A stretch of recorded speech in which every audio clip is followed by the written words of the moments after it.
طبعا النهارده الاثنين 4/8/2025، وطبعا التاريخ ده هيتحفر في دماغ ناس كتير خالص على اساس ان اليوم ده صدق رئيس الجمهورية على مشروع القانون 164 لسنة 25، وهو القانون اللي بيلغي قانون الإيجار القديم.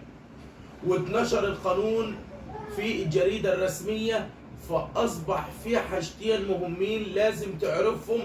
إن المواعيد اللي انت لازم تبقى عارف معاتها وتحسبها كويس، ان الشقق السكنية معاها لحد 4/8/2032، والمحلات التجارية معاها 4/8/2030.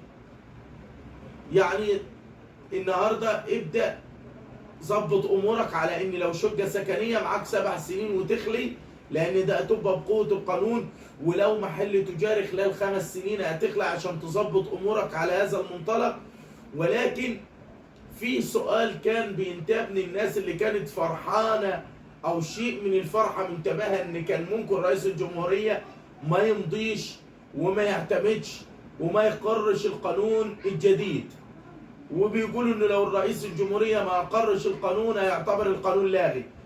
يعني بلفت انتباهكم وبحيط علمكم لشيء مهم، ان اعتماد رئيس الجمهورية للقانون ده عملية شرفية، وزي المناصب الشرفية كده، ان هو بيختاروه بالقانون وبيبعتوا له القانون خلال 30 يوم. لو ما اقروش بيصبح القانون نافذ وسار المفعول.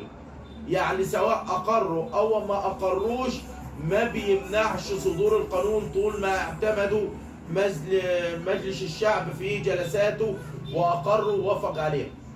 انتظروني في فيديو جديد ومعلومة جديدة.